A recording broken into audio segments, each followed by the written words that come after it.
Selamat sore. Iya. Mungkin menanggapi terkait kemarin kan berjalannya sidang antara Rasul dan Hotman yang mungkin bisa dikatakan kemarin cukup kondusif ya, tidak ada keributan. Cuma memang adanya ketegangan gitu ya tengah-tengah sidang, tapi sidang itu kembali ditunda karena Bang Hotman ini sakit gitu Bang. Sakit. Gimana mungkin Abang sebagai lawyer dari seorang Rasman Nasution sendiri? Kalau gua kan udah berkali-kali memperingatkan Bang Hotman kan gitu. Kalau bicara sama gua tuh hati-hati kan gitu. Karena jelek-jelek begini kan gue ini cucunya Sultan yang punya Karuhun. Takutnya dia ketulak gitu. Karena berkali-kali dia kan nyindir-nyindir.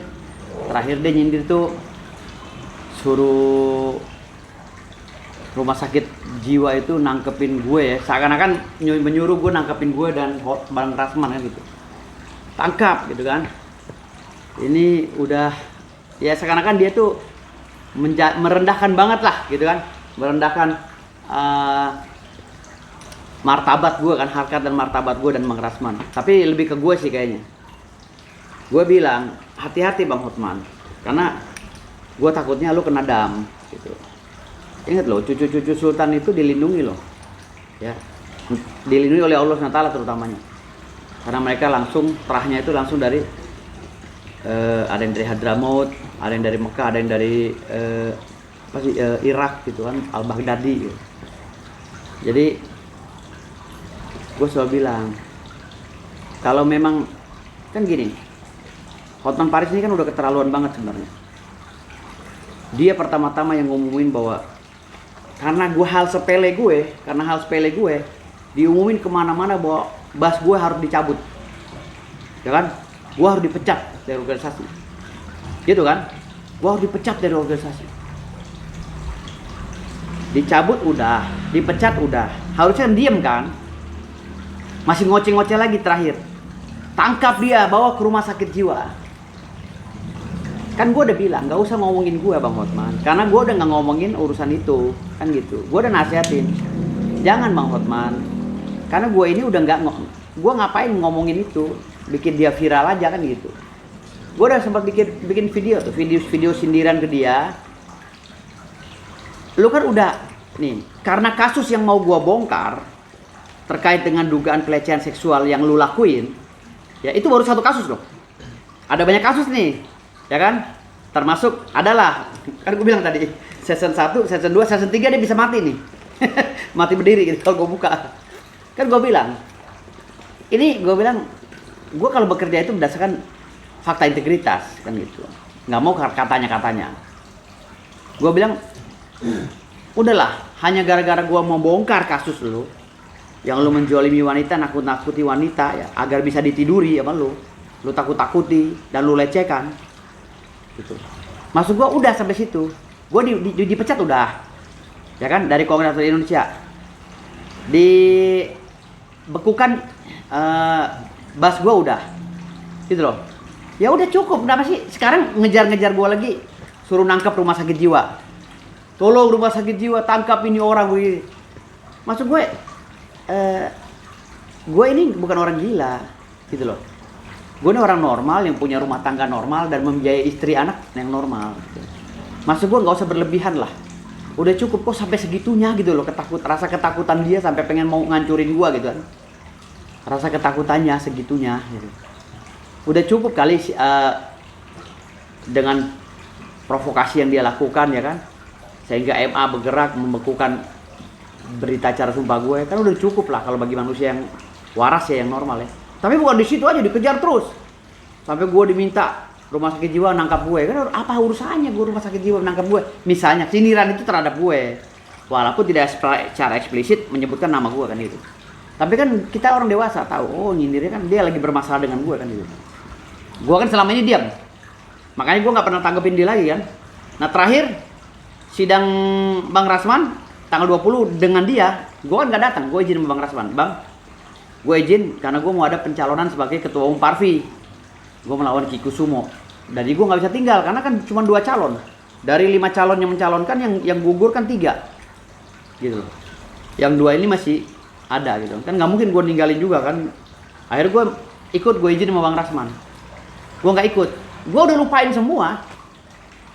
Udah berapa minggu ini gue udah mau lupain gitu loh urusan ini. Males kan ini urusan murahan gitu. Urusan sawah sepetak gitu kan. Tapi yang nggak relevan untuk dibahas gitu. Sampai Mahkamah Agung sampai berguncang-guncang kan gitu. Maksud gue udah ini gitu. Gue udah nasihatin Bang Hotman, nggak usah lalu bahas masalah gue terus, masalah bahas gue masalah apa. Gue ini lagi bahas masalah batu bara gitu, masalah tambang gitu. Gue aja udah males, gue mau ngelupain itu. Masa sekelas lu pengacara internasional masih ngebahas itu? Kayaknya lo nyari panggung banget kan, gue bilang gitu.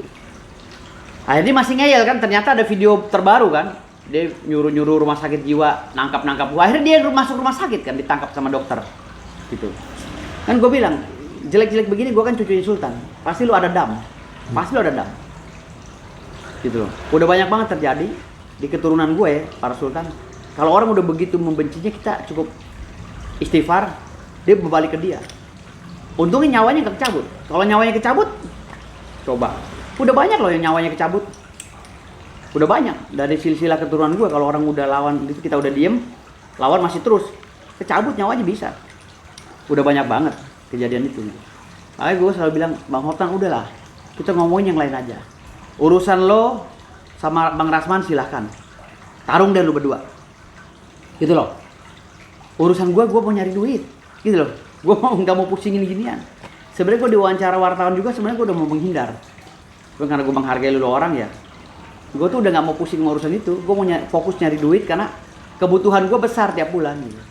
Jadi gue nggak ngurusin hal-hal receh ini kan, yang sawahnya sepetak digarap kan Iklim Hakim, diduga ya sama si Hotman, gitu loh. Ngapain gue yang jadi terbebani hanya gara-gara gue mendampingi Bang Rasman, kok gue jadi yang diserang gitu. Jadi kan kalau Hotman Paris itu pengacara internasional, mengerti dong bahwa gue ini hanya kuasa hukum yang bekerja mencoba profesional untuk mendampingi kliennya. Jangan gue yang diserang karena gue nggak identik dengan klien gue, gitu loh. Harusnya gitu. Tapi ya namanya kita semua sama-sama belajar ya. Kita menganut sistem pelajaran andragogik, bukan pedagogik. Jadi kita saling mengajar dan belajar gitu. Jadi ya gue anggapnya udahlah, ini mungkin pendewasaan buat Hotman Paris. Biar dia ke depan lebih dewasa lagi gitu, nggak kayak bocah. Masih untung tuh nyawanya nggak hilang. Biasanya ya kalau dari leluhur gue itu kalau udah begitu biasa nyawanya hilang. Biasanya gitu loh. Biasa. Tapi masih untung dia masih mungkin teguran dari Allah SWT gitu. Bang, banyak yang mempertanyakan kemarin abang kenapa nggak hadir sidang. Sedikit mempertegas saja bang, apakah memang karena abang masih menjadi kuasanya Bang Rasman? Masih. Tadi pagi juga teleponan sama gue Bang Rasman tentang persiapan masih. Jadi cuman gue lebih soft aja ke sekarang gitu, nggak kayak kemarin. Agak lebih soft aja, lebih fokus ke urusan gue yang lain gitu. Karena kan gue banyak kerjaan juga, ada persidangan gue juga yang telantar kan gitu. Jadi ada beberapa kasus gue juga di beberapa pengadilan yang kalau gue nggak urus tim gue telantar gitu kan. Gitu. Bang, ini kan yang baru juga kemarin ada tim kuasa hukum baru yaitu Bang Herwanto yang ikut juga gabung. Gue nggak ikut dah, gue nggak ikut campur kalau itu. Kalau Herwanto kan kontras sama gue, anaknya songong. Herwanto tuh anaknya songong gitu, bocah baru kemarin tapi songong gitu. Jadi gue nggak tangkepin itu. Terlalu banyak omong, terlalu banyak besar mulut Herwanto tuh. Bang, mengenai kan banyak juga bilang katanya izin bas abang sudah dicabut, abang sudah nggak bersidang. Mungkin gimana bang menanggapi? Gue sidang kemarin sidang. Jadi kalau izin bas dicabut itu hanya nggak boleh mewakili klien aja di persidangan. Tapi kalau mewakili klien di polisian, di kejaksaan dan lain-lainnya masih bisa gitu loh. Kalau untuk sidang ya tetap aja yang sidang rekan-rekan gue yang lain. Misalnya kantor hukum gue, law firm atau firma gue nih, firma M. Firdaus WWSN Partner menerima klien. Kan gue pimpinannya. Gue yang memberikan advice, gue yang menganalisa hukumnya harus kemana kita arahnya, arah gugatannya kemana, arah pembelaannya kemana, kan gue semua. Jadi ada beberapa pengacara di kantor hukum gue ini, mereka lah yang sidang. Hanya itu aja sih. Konsekuensi daripada pembekuan itu hanya kita tidak boleh bersidang. Bukan berarti kita berhenti jadi pengacara. Pengacara jalan terus, firma hukum gue berdiri sendiri kok. Beliau mempunyai firma hukum gue ini, bukan beliau. Firma hukum gue ini adalah perseroan. Sejajar dengan perseroan perusahaan hukum, jadi Di situ ada karyawan-karyawannya, ada manajer, ada apa segala itu, yang ada pengacara yang siap mendampingi klien-klien gue ketika ada permasalahan. Mungkin kemarin terakhir bersidangnya kapan Bang? Terakhir tanggal 18 Februari 2025 gue sidang. Alhamdulillah setelah itu ya gue mematahkan bahasa Hotman Paris lagi aja gitu. Katanya gue kalau datang ke pengadilan diusir, diseret, di apa, nggak ada ini, nggak ada yang seret, nggak ada. Kecuali pidana dan perdata. Kalau gue datang pidana perdata gue sidang atas nama klien tuh udah nggak boleh, gitu loh. Kalau rekan-rekan gue yang lain atas nama kantor gue, law firm M. Firdaus WSH and partner, yang sidang tuh rekan-rekan gue nggak masalah. Namanya nama law firm gue, tapi yang sidang rekan-rekan gue. Memang begitu kan. Dari dulu gue nggak pernah sidang, jarang sidang. Lu lihat aja di video gue, jarang-jarang gue sidang. Memang gue leader gitu, leader. Jadi lo sidang di sono deh, lo pergi ke Kalimantan, lo sidang sana. Ntar materinya apa kita kupas bareng-bareng, kita ini apa nih, ini apa kita lakukan, tindakan apa kan. Gue memberikan masukan, mereka juga memberikan masukan. Kan kita sama-sama belajar dan mengajar. Jadi andragogik yang kita jalanin. Jadi nggak ada kaitannya dengan pembekuan gue. Jadi kantor hukum gue tetap jalan sekarang. Bang, tanggal 27 ini kan ada sidang lanjutan ya antara Osman dan juga Hotman. Mungkin kiranya dari Abang apakah akan ikut hadir juga? Gue nggak hadir. Gue nggak akan hadir karena gue hadir juga buat apa? Gitu kan gue udah dibekuin. Gitu. Paling gue memberikan bantahan-bantahan dan sanggahan di media sosial untuk melawan si Hotman Paris kan gitu. Tapi kalau untuk sidang kan gue bilang gue profesional, gue nggak mau menyakiti Mahkamah Agung. Gue juga menghargai mereka, kan nggak boleh juga kita membangkang kan gitu. Apalagi kita ada masalah yang kemarin itu kan. Terlebih gue udah minta maaf sama Mahkamah Agung, sama Pengadilan Tinggi, sama Kongres Advokat Indonesia ya. Kan ini sedang bergulir semua, jadi gue nggak mau yang ngeyel-ngeyel lah, ngapain gitu loh. Jadi kalau gue nggak boleh sidang, ya ngapain? Gue juga akan bilang Bang Rasman, gue nggak akan mau sidang, gitu loh. Gue nggak mau hadir di persidangan, karena kan gue nggak punya bas. Gitu. Gue akan beralasan sama Bang Rasman, Bang, gue nggak ikut sidang karena gue nggak punya bas. Gitu aja udah. Sejauh ini mungkin dari MA ataupun Pengadilan Tinggi itu kemarin kan Abang juga sempat menyurati ya permintaan maaf juga. Apakah sudah ada respon dari dua lembaga ini? Kalau itu masih berjalan ya, respon-responnya alhamdulillah baik, beliau-beliau juga baik. Kebetulan kan gue keluarga besar Mahkamah Agung juga kan, om-om gue juga di sana, om gue, tante gue kan di sana juga, ada yang hakim agung juga kan gitu. Jadi mantan hakim agung juga ada kan, jadi gue nggak terlalu pusing lah kalau untuk urusan MA. Bang, ada imbas nggak sih Bang dari pencabutan bas ini ke penghasilan Abang? Imbas ya ada. Penghasilan atau? Oh enggak, penghasilan itu malah nambah klien kemarin. Berarti imbas yang ada Bang? Imbas yang ada ya itu sanksi sosial aja, orang dibully apa. Kalau ini kan gue emang dari dulu gue tuh nggak pernah sidang gitu loh. Jarang sidang, jadi dibekukan atau tidak dibekukan nggak ngaruh bagi gue, karena kan gue punya persero, firma hukum gitu, gue direkturnya. Jadi gue nggak pusing gitu. Kantor hukum gue ya tetap melaksanakan kegiatan non litigasi bersama gue. Kalaupun litigasi gue delegasikan rekan-rekan gue sebagai advokat yang lain. Gitu.